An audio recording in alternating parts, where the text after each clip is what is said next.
Boa noite. Boa Professor noite. Jorge Rezende, não sei se o senhor sabe, mas o senhor foi meu professor Ah, é? Aonde? lá no FRJ. Que maravilha. Lá. E agora você É, está você tá no Amazonas, não é isso? exatamente. Agora eu estou aqui em Muito bem. Manauara, É. cuidando da pele dos... Oi, Jorginho. Olá, querido. Olha a Como é que você vai? diferença, né? A diferença de professor para Jorginho. Olha, é assim, Mas né? então todo mundo, você me chama de Jorginho também, que eu fico mais à vontade. Boa, Então, pô. hoje a gente, só fazendo aqui um comentário, Jorge, a gente está fazendo aqui uma live 100% UFRJ, né? Hoje eu fiz uma Beleza. postagem dos meus 25 anos de docente permanente no curso de pós-graduação, né? Por Uhum. acaso, Uhum.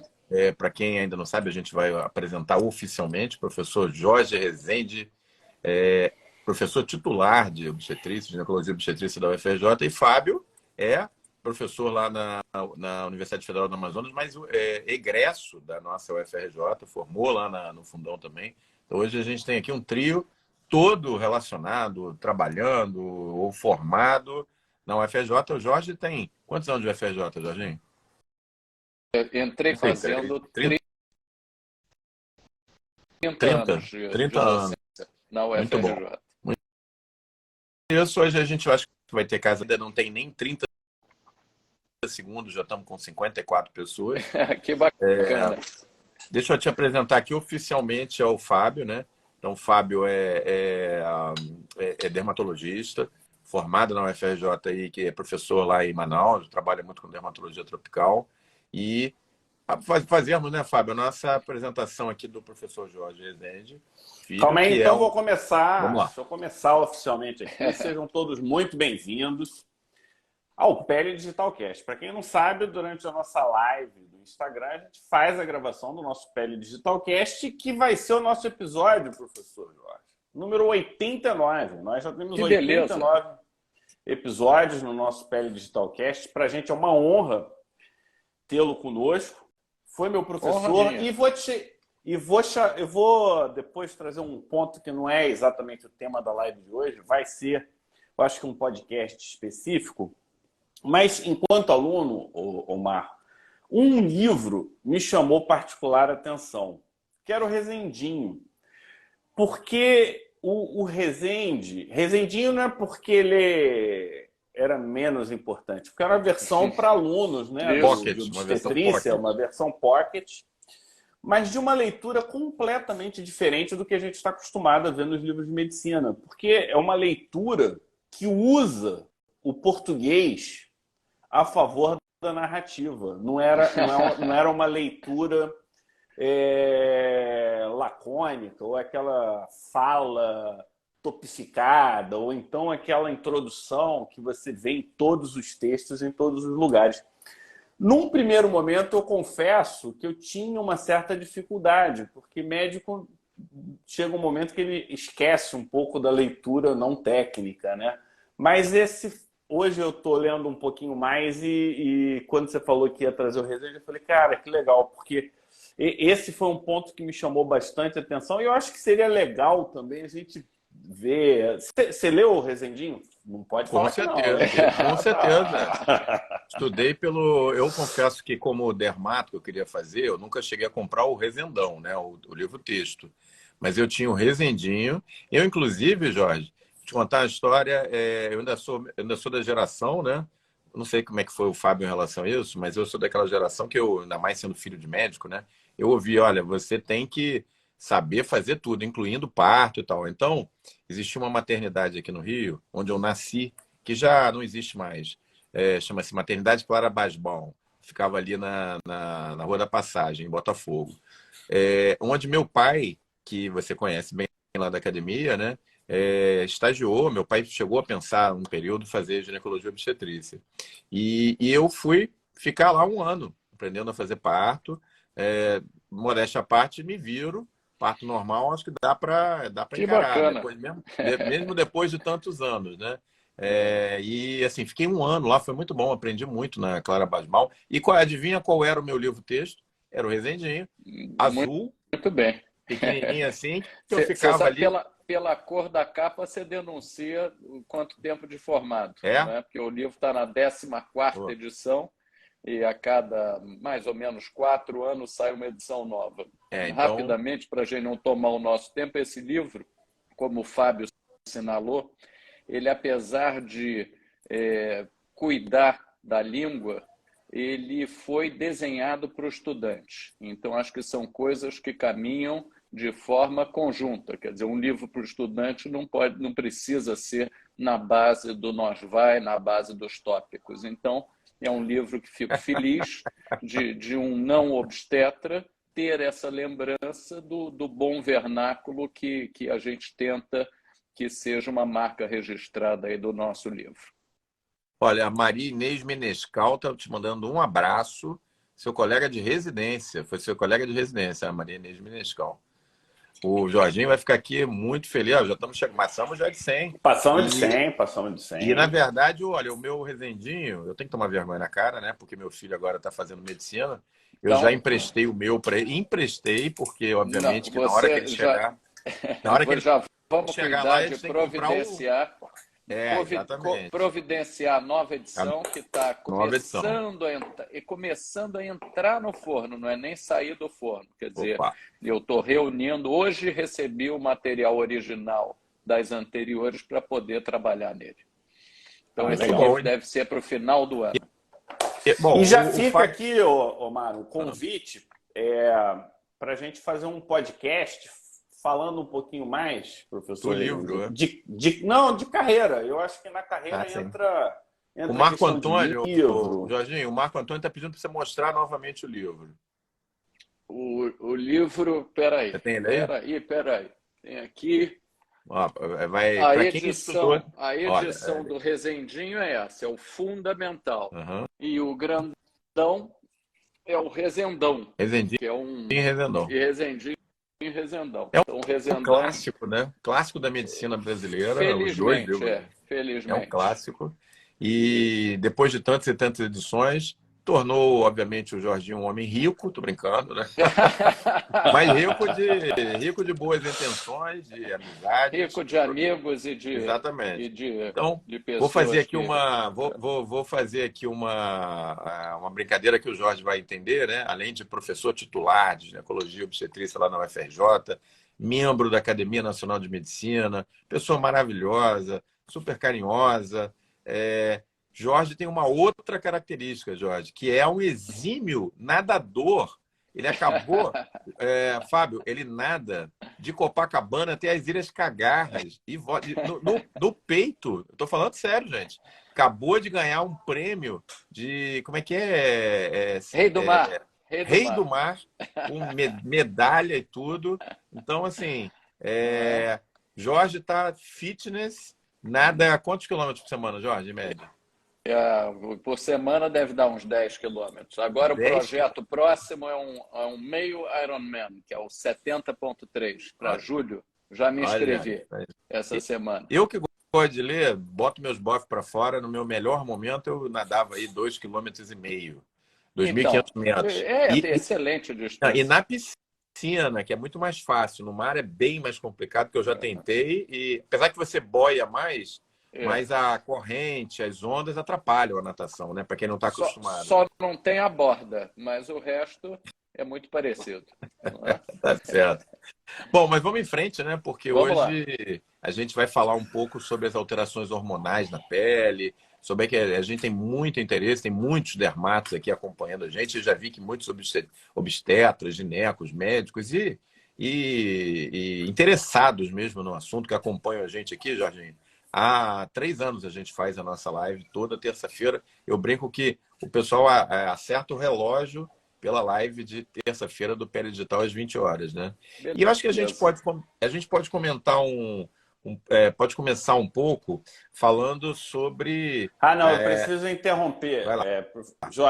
Jorginho, agora eu já tô íntimo depois É. desse prêmio. Você sabe que o Omar ele fica todo animadinho quando vê os amigos deles aqui. Ele muda o tom de voz, ele Então, muda a que dinâmica. bom, Então, que bom. Omar, já que você vai fazer o host, lembra de marcar Não, bem cada top, vai faz lá. assim. Não, você é o host, Não, não tem não. problema.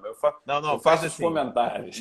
Não, faz assim. Não. Eu prefiro ao contrário. Faz você o rosto, você já está com o roteiro, que eu vou interagindo com o Jorginho melhor. Então tá bom. Vai Maravilha. lá. Então, mais uma vez, é um prazer. E a gente vai começar hoje falando um pouco de pele e mulher, pele e grávida. Eu queria começar com, acho que um dos pontos que eu entendo como básico, né?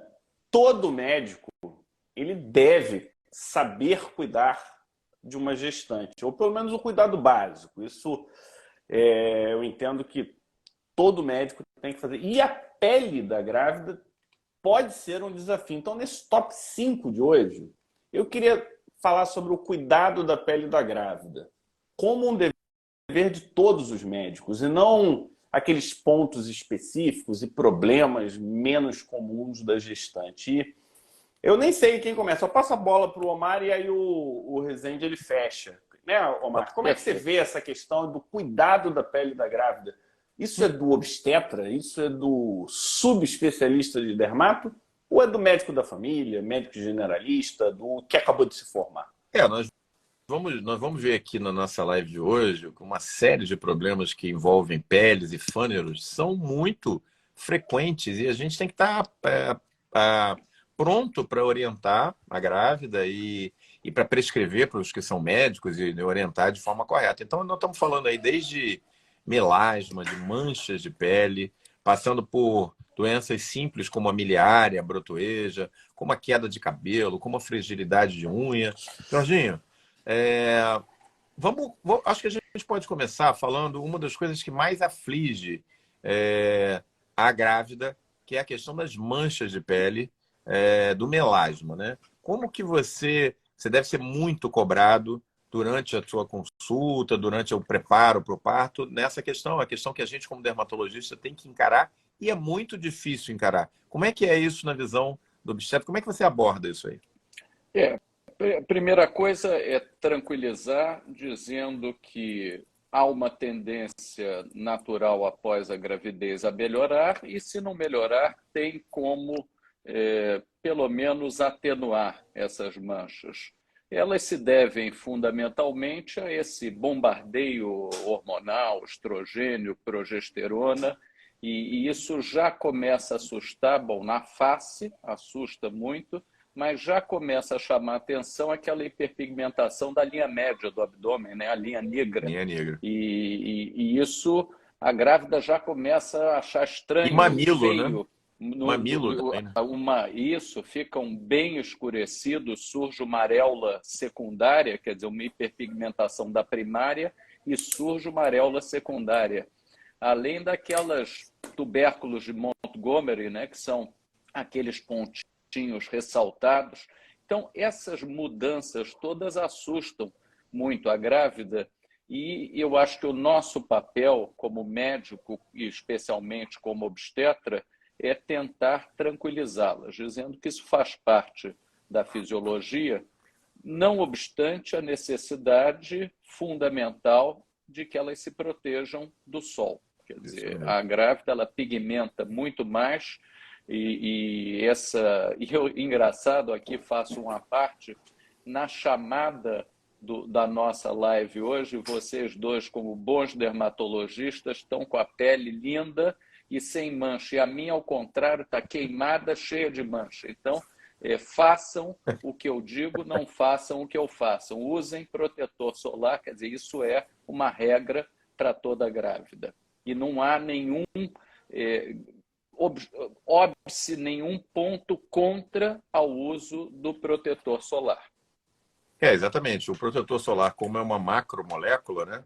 Ele é feito para não ser absorvido. Ele está lá na superfície da pele, então ele não tem problema com relação à grávida. Obviamente, né, Jorginho, que existe aí toda uma discussão com relação a fotoprotetores, né? Principalmente aqui no Brasil, a gente não tem tantos fotoprotetores em spray, né? A gente usa mais os de aplicação mesmo em creme, em loção. Mas no exterior, em que existe muito uso de fotoprotetor em spray, existem algumas questões aí que foram levantadas da possibilidade de absorção através do alvéolo, né? E obviamente não interessa o filtro solar dentro do alvéolo pulmonar, né?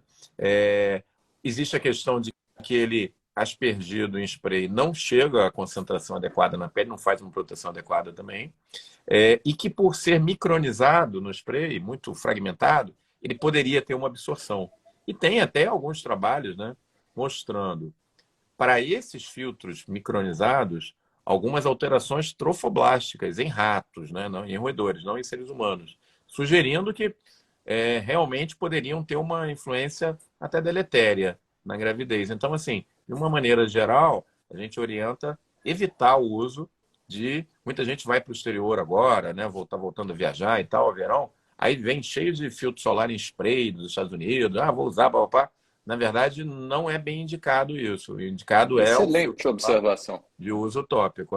E lembrar, né, que o melasma, que é tão complicado para a grávida, ele tem até um nome especial na gravidez, que é o cloasma gravídico. Cloasma. Né? É tão comum vocês preferem, a gente fala cloasma, vocês quase sempre chamam melasma, mas a gente são fala mais sinônimos, melasma. A gente fala mais melasma.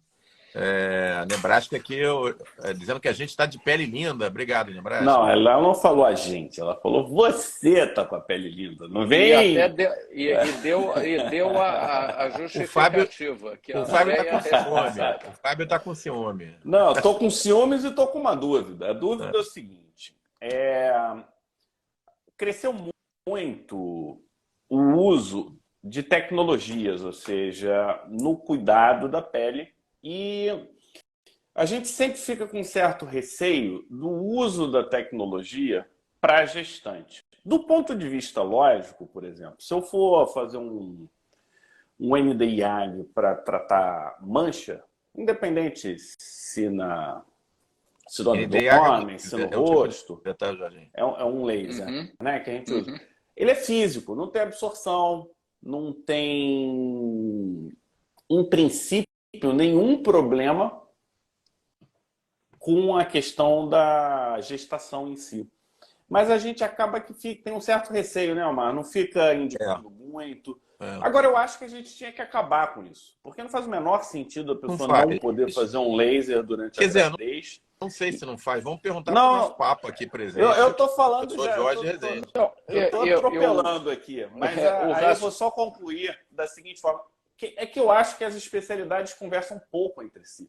Então, fica às vezes uma distância, o colega obstetra ele não conhece, né, o laser em si, e na dúvida pro réu. Isso faz sentido. Então, a gente precisa, eu acho que a gente pode até capitanear alguma coisa nesse sentido, para começar a ver opções de cuidado da gestante para a mulher se sentir bem durante a gestação. Não ficar aquela coisa de... Parece que é só, né, agora que você vai ser mãe, você vai ter que carregar o peso da gravidez e todas as consequências que vêm com ele. Será que precisa ser realmente assim? Pelo menos no que diz respeito à mancha? Eu te pergunto, Fábio, se a intervenção de vocês, quer dizer, não tivesse a mulher grávida, quanto mais precoce, melhor? Ou já com a mancha estabelecida? Porque a gravidez, quer dizer, ela vai pigmentando, vai pigmentando, vai pigmentando. Será que essa intervenção precoce teria melhor ação do que a intervenção já com a pigmentação plena? Na teoria, você, quando trata o melasma com laser, você diminui essa tendência de hiperpigmentação localizada, além de ajudar na depuração do pigmento formado. Então, você poderia, sim, montar uma estratégia de preventiva, não é garantia, né? Óbvio que não, mas poderia minimizar e ajudaria no cuidado da mancha que se forma. Então, dá, sim, inclusive, para montar eu não sei se é a melhor palavra um protocolo, mas um protocolo de cuidado da pele, principalmente se for uma mulher com fototipo 3, 4, ou seja, com maior tendência, que já tenha melasma. Então, acho que mais morena. Na minha visão, por que você não capitaneia isso, Omar? Protocolo, uso de tecnologias para gestante, no cuidado da Na, mulher. Eu acho que isso na é uma coisa teoria, legal. na teoria, Jorginho, é assim, a gente pega uma paciente, né? Ela vem pra gente com uma queixa de melasma, cloasma gravid, está na gravidez, e a gente tem aquela tendência de, obviamente, principalmente no início da gravidez, colocar a mulher grávida dentro de uma redoma, né? Então não Uhum. pode isso, não pode aquilo e tal. Acaba que o que a gente consegue fazer na prática para o melasma o discurso é assim, olha só, se não escurecer mais, já é um ganho, você vai ficar usando o filtro solar. A hidroquinona, você acaba tendo restrições, né, assim, de uso pleno na gravidez.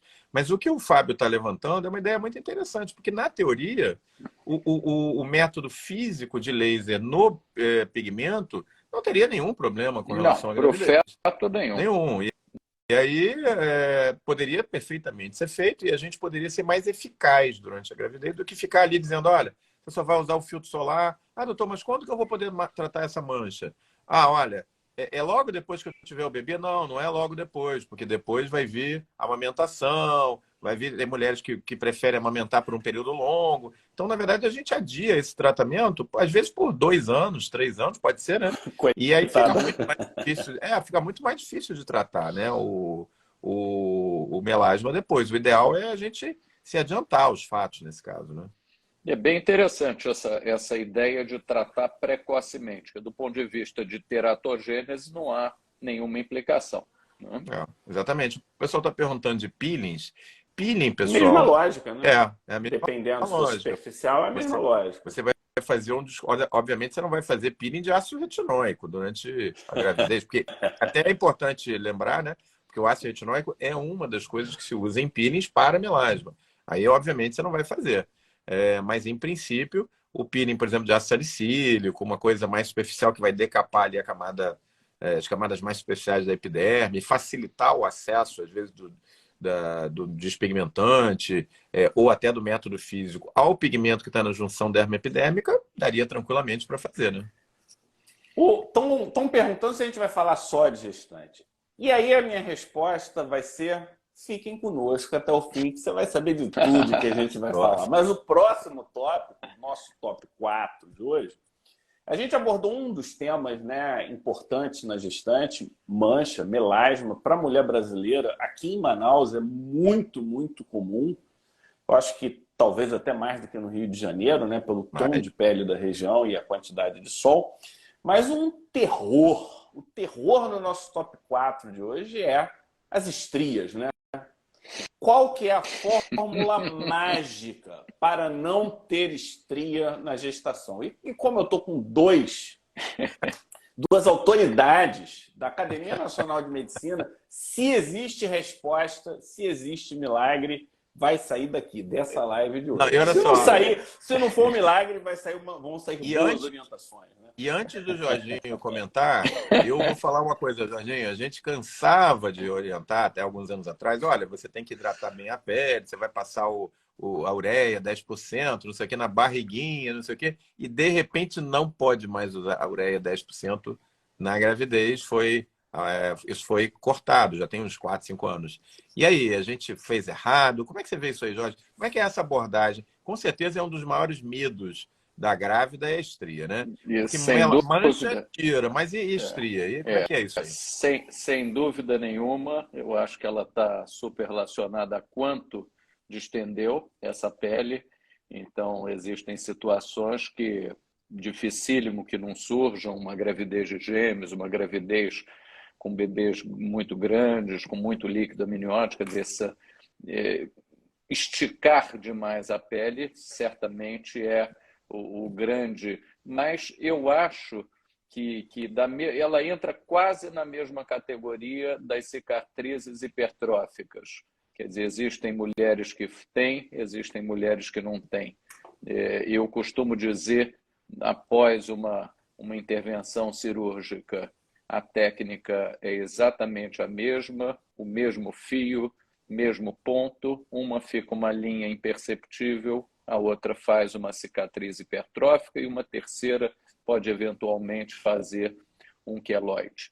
Então, as estrias, tem mulheres que passam incólumes e na gravidez vai, nada acontece, e ela mal cuida da pele, hidrata aí com creme qualquer. Outra tem um cuidado, vai a um dermatologista, tem lá uma prescrição de uma fórmula específica, e mesmo assim ela faz as estrias. Quer dizer, essas, infelizmente, Fábio, eu acho que entram aí na conta da gravidez. Quer dizer, são as marcas que a gravidez traz para algumas mulheres e que a gente vai tentar atenuá-las. Aquela máxima, Jorginho, de que tem que ganhar 1 quilo de peso por mês. E aí você só ganha lá 9, 10 quilos e aí não dá estria. Isso é para valer mesmo? Não, porque isso depende muito de quanto distendeu, né? Quer dizer, eu acho que uma grávida que engordou pouco, mas tem um bebê grande e por isso, quer dizer, grande parte do peso que ela adquiriu vem em função do bebê, de líquido amniótico, enfim, do que está dentro do útero, ela vai esticar a pele. E a outra que, de repente, engordou muito e que tem mas engordou como um todo, quer dizer, engordou de perna, de braço e tudo, e não esticou tanto a barriga, talvez tenha menos estria.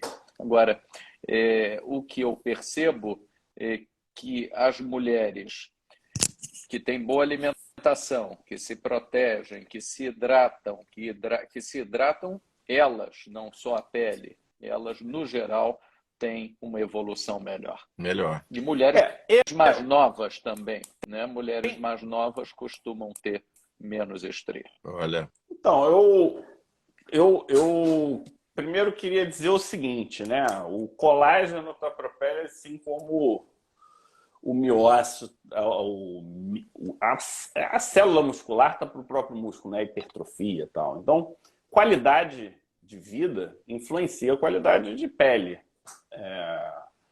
Então, na minha visão, é o seguinte: controle de peso, alimentação adequada, mesmo que não proteja da estria, é uma recomendação sempre positiva. Então, na pior das hipóteses, manda fazer atividade física compatível com o estágio da gravidez e a alimentação, não ganha peso, diabetes. Eu acho que esses são dados importantes.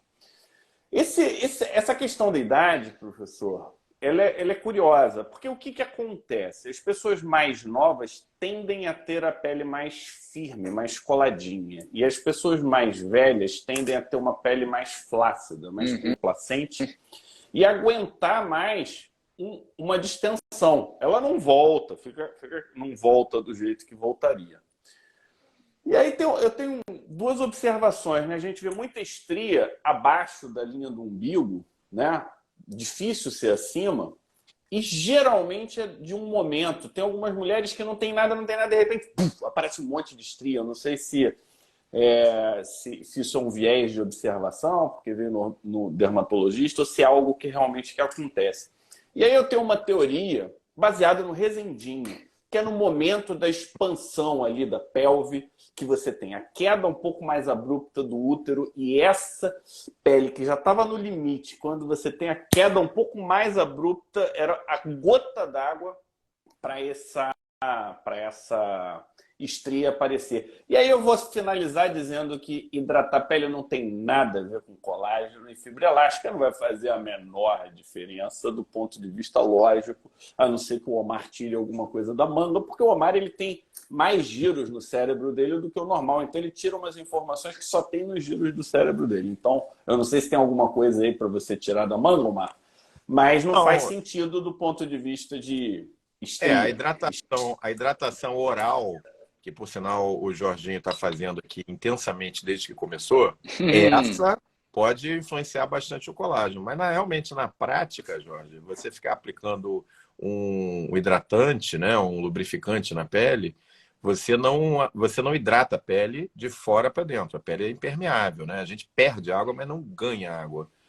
Então, na verdade, o tal de usar hidratante e tal, a gente acaba indicando, né? Mas isso não vai agir lá no colágeno, né? É diferente da água, do líquido, que você ingere. Aí é diferente, né? Olha, só para reforçar, os colegas que estão comentando têm a mesma percepção que eu, que as mais jovens, né, tendem a ter um pouco mais de estria. Faz sentido isso que eu falei? Como é que você vê isso? Não, o que eu percebo é que gravidezes subsequentes também a tendência é piorar. E obviamente, as mulheres estão...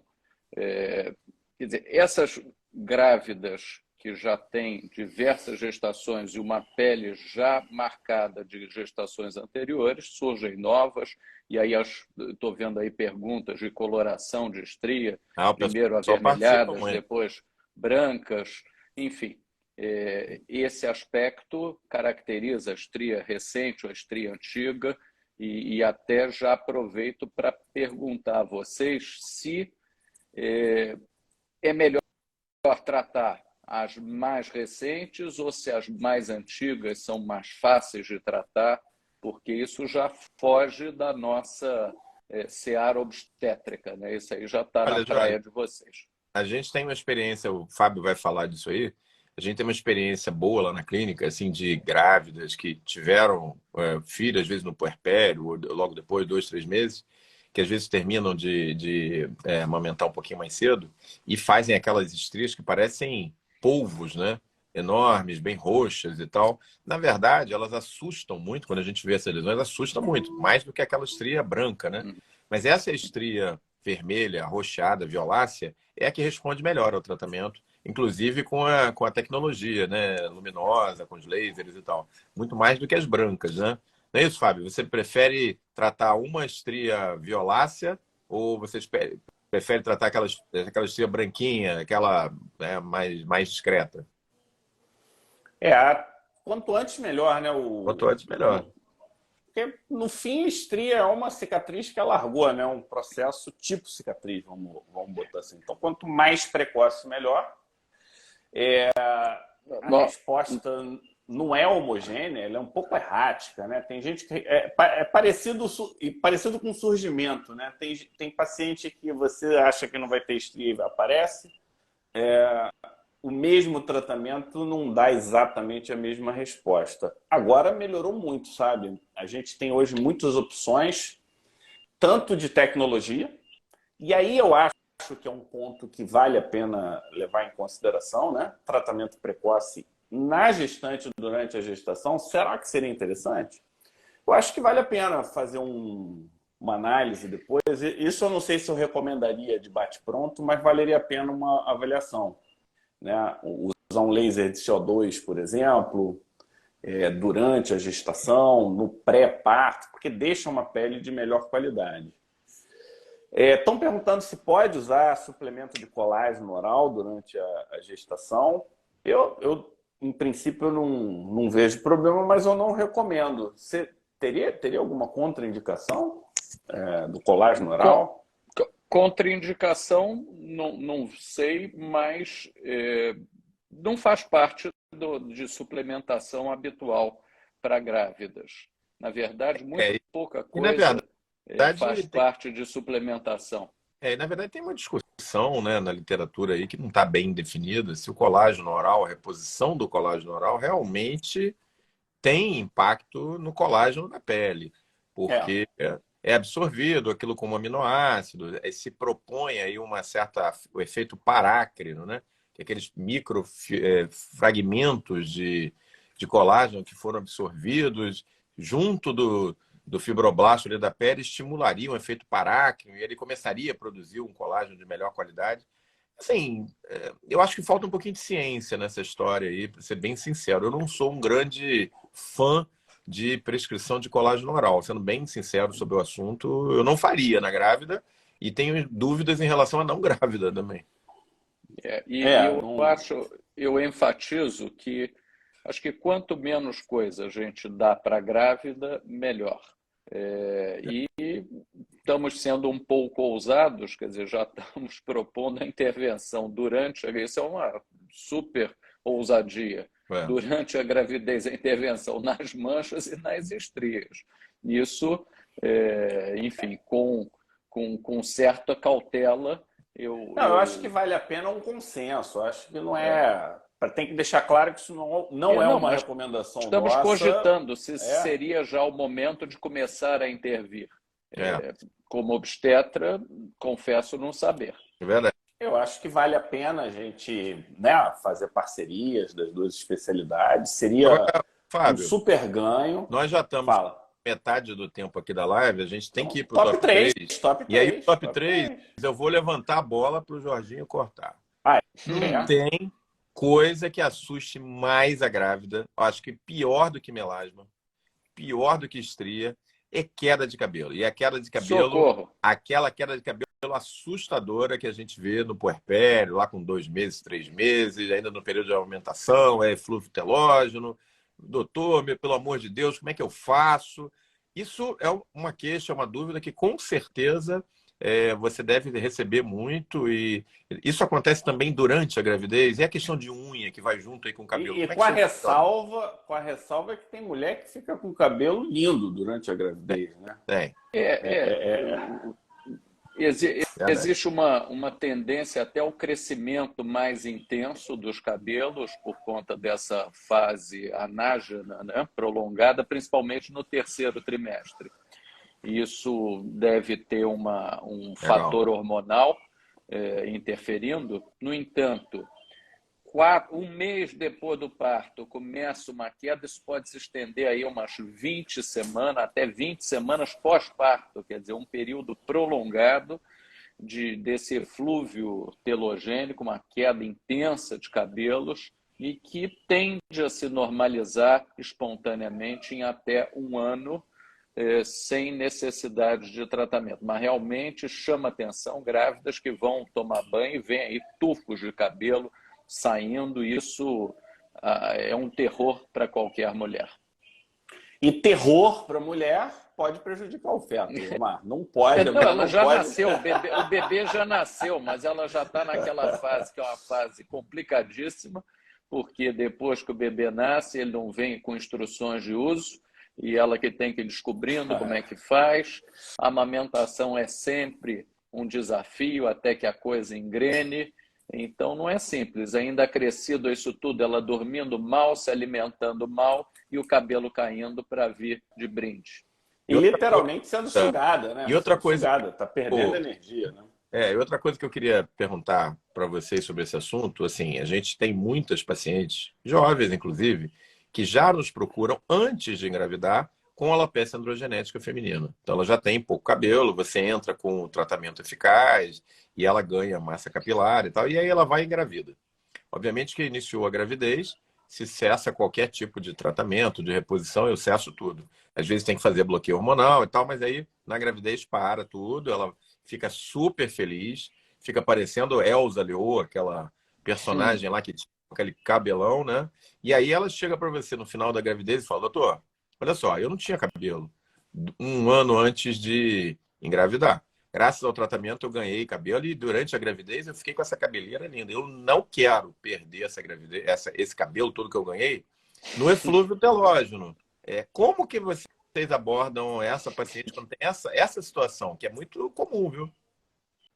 Essa é para o Fábio, né? Porque a paciente... Para mim?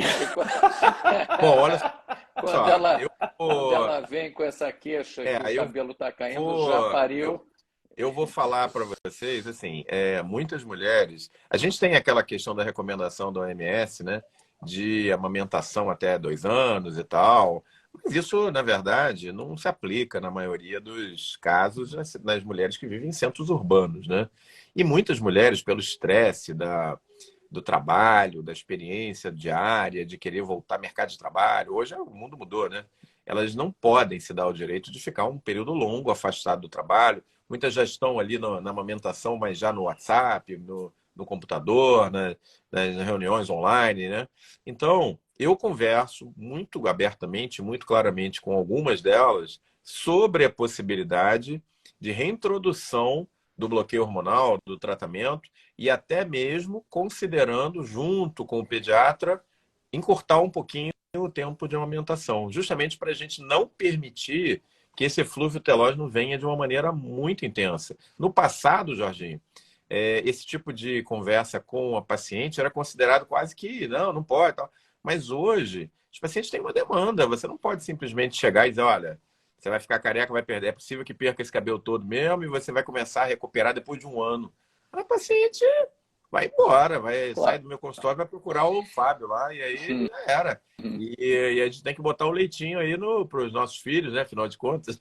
Como é que você faz, Fábio? O- Cara, eu não tenho essa solução, não. Tem hoje, eu sei que o pessoal que estuda cabelo ainda não é consensual em relação ao MMP. MMP, de uma forma simples, é a gente pegar é como se fosse uma tatuagem e a gente aplica a medicação no couro cabeludo. Então você tem um risco de absorção, mas você concentra na região do couro cabeludo.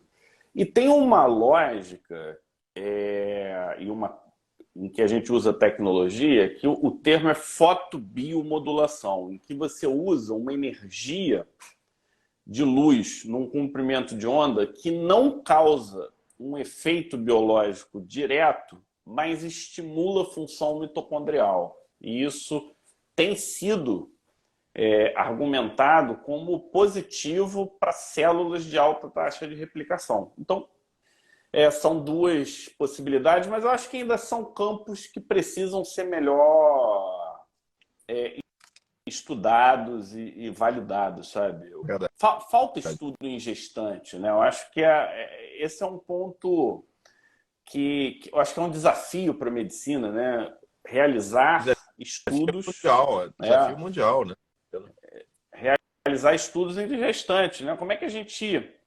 Porque se a gente começa a dar muita dica baseado em lógica e plausibilidade biológica, a gente começa a ficar muito parecido com esses blogueiros que leem 4, 5 informações e saem trazendo isso como verdade.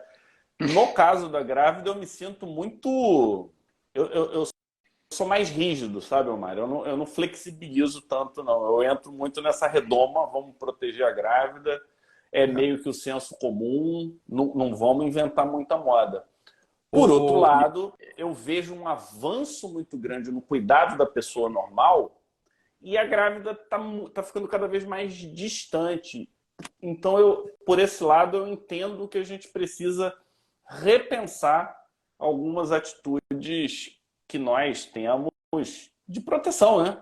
Mas vocês sabem que boa intenção nem sempre significa melhor decisão, né? Várias pessoas podem ser prejudicadas por boas intenções. Então, como equilibrar isso o melhor é a pauta. O melhor é ser bem criterioso mesmo e ter muito cuidado com a introdução de qualquer remédio durante a Como é que você gravidez. bloqueia o hormônio? O Rogério Ranulfo está perguntando. Bem-vindo, Rogério. Não te vejo sempre aqui. Quero te ver toda terça-feira, pô. Verdade. Olha só, aqui na live... A gente não fala de remédio. A gente não fala... Né? Não, mas você pode falar o remédio. Você não diz a dose nem posologia, se quiser. Vamos lá.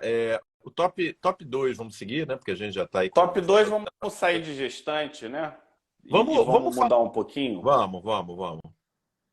Então, no nosso top 2 de hoje, a gente tem um grande desafio, que é a mulher madura. Hoje a gente passa grande parte da nossa vida como idoso. Quem não fez conta, vocês já são idosos pelo conceito de quando eu estudei, né? Entrei na faculdade. Sexta década. Sexta década é a partir dos 50, né? E a gente vive bastante tempo. Como é que é o desafio hoje? Como é que o ginecologista, o obstetra, está encarando o desafio da longevidade, o cuidado da mulher que está envelhecendo? E eu queria fazer aqui um interlúdio. Tem um grande colega meu, que ele era tipo da turma abaixo minha do FRJ, que ele trabalha lá na obstetrícia do FRJ. Pode ser que você conheça o Rodrigo Rocco. Rodrigo Rocco, claro. Grande amigo, manda um abraço para ele. Tem um tempo vou mandar. que eu não falo com ele. Mas é isso mesmo aí. Eu falarei com ele. Olha, se antes se achava que reposição hormonal era especificamente para casos onde as manifestações da falta de estrogênio eram exuberantes, hoje os desafios são diferentes. Quer dizer, a mulher muitas vezes, e aí a gente tem que ter cuidado para os exageros, mas, no geral, a mulher, quando se aproxima da menopausa, e mesmo sem queixa, existe uma tendência cada vez maior de que se faça, que se considere, isso é uma decisão não só do médico, mas dela também, apontando os riscos e benefícios, fica a beleza para todo.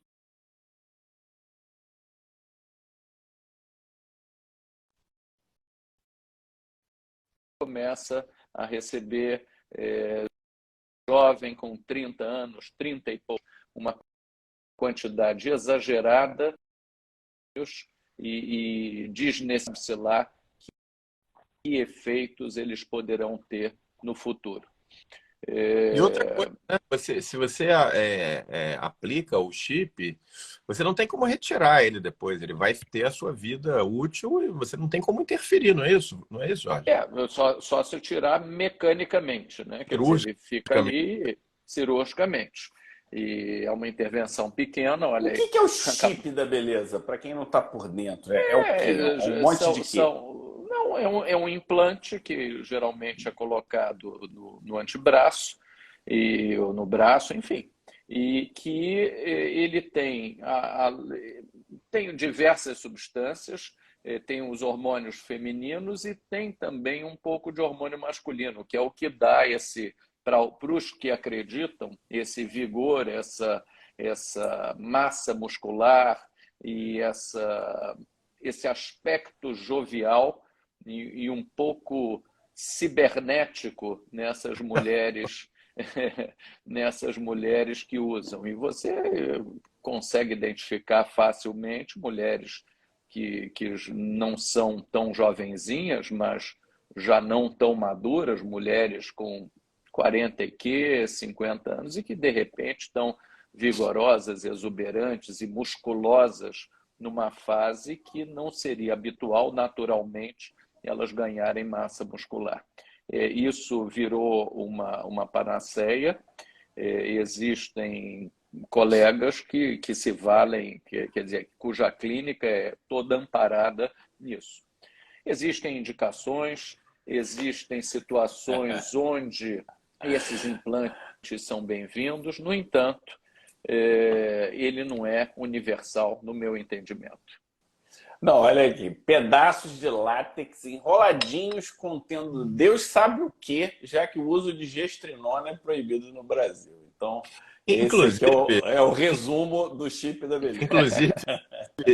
Inclusive, Jorginho, falando com um colega sobre isso recentemente, ele estava me dizendo, deu uma noção que eu não tinha, que o chip da beleza e implantes similares é uma febre no Brasil, mas não é assim no exterior. Que, por exemplo, nos Estados Unidos, na Europa, não tem vamos dizer assim, esse impacto, esse uso como tem aqui. E tem uma indicação formal desse chip da beleza? As nossas sociedades de ginecologia, obstetrícia, de menopausa, enfim, têm dito que não deve ser indicado dessa forma que vem sendo. Existem alguns estudos que mostram benefícios no bloqueio de ciclo de mulheres por conta de endometriose. Então, há uma melhora aparente em alguns casos específicos que não são cirúrgicos e essa gestrinona, já que foi aqui mencionado, pode ter um efeito protetor. Caramba, quer dizer que a indicação é especificamente endometriose, não cirúrgica. Saiu de uma coisa extremamente pontual e virou, além do fato, né, chip da beleza baseado em qual critério de beleza, né? Porque tem umas mulheres que começam a ficar com um aspecto muito masculinizado na minha perspectiva, né?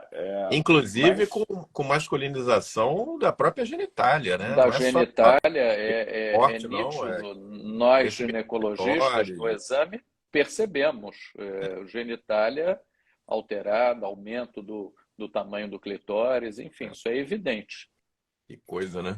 Estamos chegando no nosso finalzinho. Você vê que quando o papo é agradável, Omar, o tempo passa, ele flui e ninguém percebe. Tem quase 50 minutos e a gente vai para o nosso top 1. Passamos nos nosso top 5, nosso top 4, nosso top 3 especial para as gestantes, para as grávidas. Elas merecem esse espaço. Falamos um pouco do envelhecimento, com foco no chip da beleza. Eu queria, até depois, eu acho que um tema que vale a pena a gente trazer também é tecnologia para rejuvenescimento da área íntima. Essa é uma área que está crescendo muito. O dermatologista acabou entrando porque a gente estuda muito tecnologia, mas a gente não vai ter tempo, né, para fazer isso. Fica mais fica um tema aí para o futuro, para a gente discutir. Mas no nosso top 1, talvez seja uma das doenças mais frequentes, está no top 10 das doenças mais comuns, que é a acne. Mas só que a acne na mulher, Omar, é muito mais do que vulgar, né?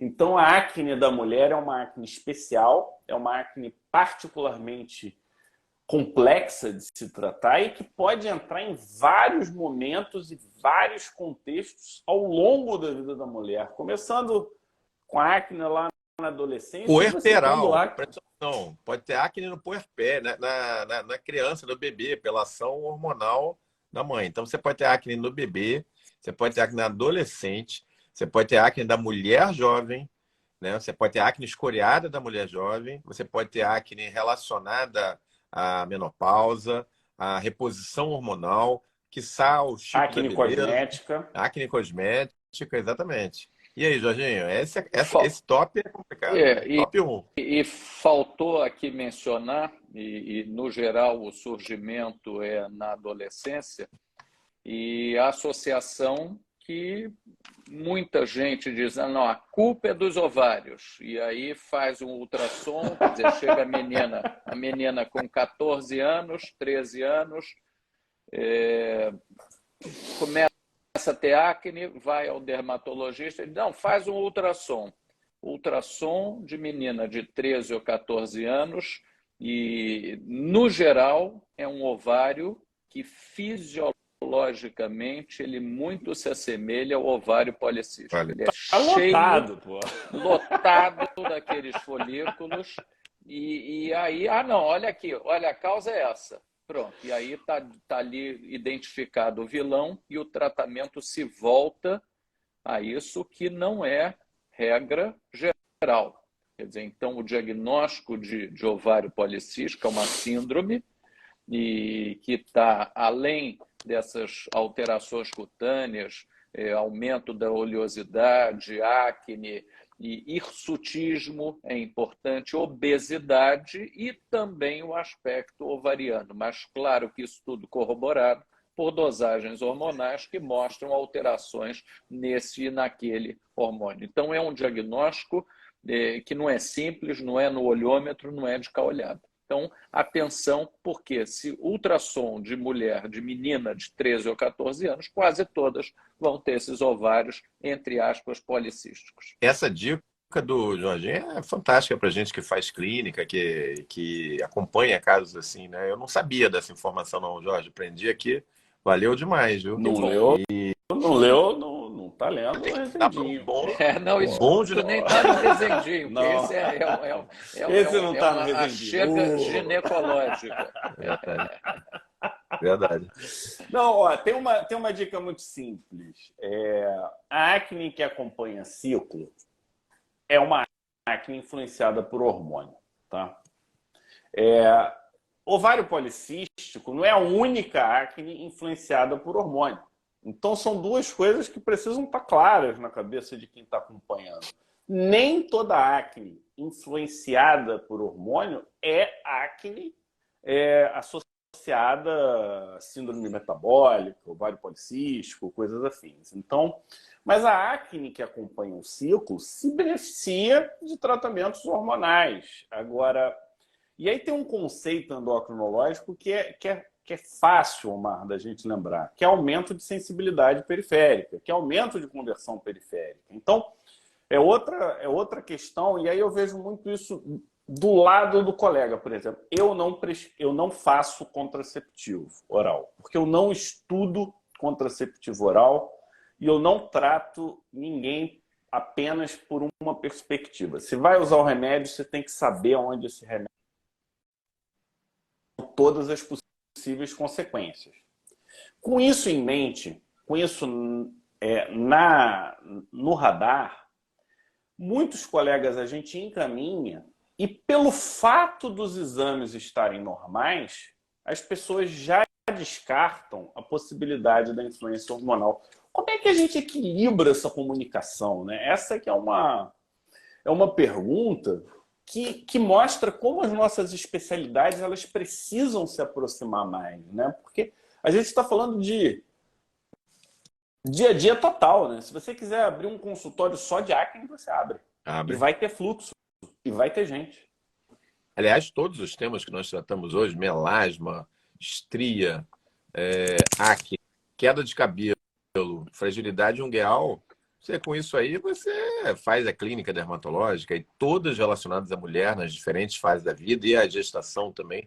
Então é exatamente isso aí. Eu acho que o meu sentimento é que a dermato, a gineco-obstetrícia tem que se aproximar mais. Existe muita interface entre as nossas especialidades. Eu sou como o Fábio, eu não introduzo anticoncepcional. Eu acho que eu não me sinto preparado para dominar o uso do anticoncepcional como gineco-obstetra. Eu encaminho, porque eu acho que é além da minha capacidade. Eu não tenho esse conhecimento.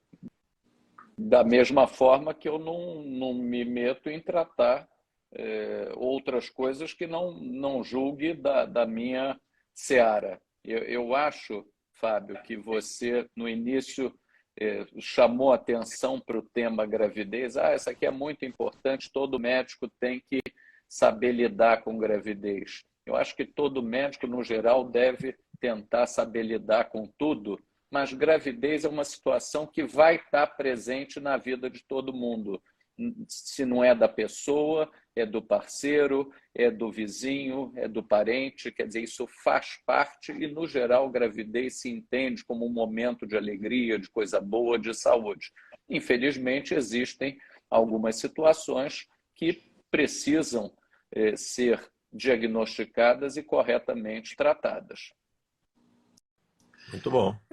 Omar, eu vou finalizar a minha parte, agradecer essa live de hoje, que foi muito boa. É legal trazer convidados. Eu acho que um dos desejos nossos aqui do Pele Digital é uma medicina mais fora da caixa, que a gente chama aqui. Eu sei que a gente tende a ter uma visão muito organocêntrica, de especialidade mesmo, mas a pessoa é uma só, né? E a gente poder trocar ideia, poder trazer a perspectivas, diferentes prismas do mesmo problema, faz com que a gente cresça como médico, cresça as especialidades também, e reforça, né, o médico como um cara sério, que estuda, que tem ética, que conhece os limites, né? Sabe até onde pode ir, sabe quando encaminhar, sabe quando e como conversar, porque saber conversar com um colega tem sido hoje um desafio. Agradeço a presença de todos. Omar, passo a palavra. Ótima indicação, fico feliz. O meu Rezendinho não é azul, ele era cinza. Eu acho que era mais antigo um pouco, mas eu tenho certeza, parabéns pela escolha do seu pai, né, acredito eu, de ter utilizado o vernáculo da língua portuguesa, que é outro ponto que a gente tem que resgatar, né? Saber falar português é fundamental, e eu vejo a medicina como uma especialidade intelectual e não uma especialidade, uma profissão operacional. Eu acho que nós somos intelectuais. A gente usa informação, racionaliza a favor dos nossos pacientes. Não é isso, Omar? É isso. Aqui na nossa atividade de terça-feira, o nosso super convidado é sempre o último a falar, porque ele fecha a atividade, né? Então, eu faço coro com o Fábio. Eu acho que é aquela velha história, né? Me diga com quem andas, eu te direi quem és. Então, a gente tem a oportunidade de ter aqui o professor Jorge Rezende Filho, professor titular de gineco-obstetrícia da Universidade Federal do Rio de Janeiro, editor-chefe dois dos livros mais clássicos da medicina brasileira, Rezendão, Rezendinho. Eu e Jorginho temos uma ligação interessante, porque a gente é mais ou menos da mesma idade, né? A gente é mais ou menos contemporâneo. Temos uma outra coisa que nos liga, que é o fato de nós dois sermos filhos, né, de médicos, assim, dentro das áreas, né? O professor Rezende na ginecologia e obstetrícia, meu pai está na nefrologia, e o Fábio, filho de médico também, infectologista, dermato. Esse é mais um laço que nos une também, a nossa presença lá na Academia Nacional de Medicina e na UFRJ. Então, Jorginho, eu queria de coração te agradecer demais a participação hoje. Você, assim, foi uma das melhores, acho que nesses 3 anos, bate-papos, entrevistas que nós tivemos aqui. Queria já te convidar para sempre que você quiser e tiver alguma novidade, já me manda mensagem, a gente já está mais do que convidado a voltar. Que maravilha. Sabendo que o novo Rezendão, Rezendinho estão entrando no forno, já te convidar para um Avant Premiere, quando estiver pronto, Claro. vir aqui para apresentar o livro assim que ele nascer, né? Com a maior alegria. E é contigo. Gente, fecha. Eu fico muito feliz, eu achei que foi espontâneo, foi um bate-papo e cada um manifestando um pouco o seu saber, no entanto, percebendo essa necessidade de interface, de um limite muito tênue entre as especialidades, porque nós tratamos de pessoas e a grávida, ela não é só aquele momento que está grávida, quer dizer, ela é uma mulher que tem as suas questões, tem o seu passado, enfim. O médico, ele hoje, Fábio, eu ouso dizer que ele não é só intelectual e cientista, ele é também uma pessoa que tem que entender de gente, porque cada pessoa traz consigo uma história e as suas questões, e se o médico não perceber isso, eu acho que ele começa mal. Então, o tecnicismo, eu acho que ele vai voltar a dar lugar à cultura, à erudição e, principalmente, à humanidade de nós médicos. É isso aí, Omar. Muito obrigado. Jorginho, agora ele já está íntimo aqui do Pele Digital. Agradeço a presença de todos. E se você gostou desse episódio do nosso Pele Digital Cast, compartilhe, assista os outros episódios e já fica o convite para a gente falar um pouco de carreira médica aqui com o Rezendinho, que eu acho que é muito importante a gente resgatar a carreira do médico acadêmico, o médico que estuda, o médico que tem uma visão pautada na ciência e na evidência. Muito obrigado, boa noite a todos e até semana que vem com um tema surpresa, porque o Omar ainda não definiu qual vai ser o tema. Mas vai ter algum tema, vai ser às terças-feiras, 8 horas da noite, e para quem perde, sexta-feira vai para o nosso podcast, Pele Digitalcast, lá no Spotify, Apple e nos outros lugares. Um abraço. Maravilha. Obrigado. Um abraço, Jorge. Tchau, tchau. Tchau, Fábio. Obrigado. Tchau, tchau.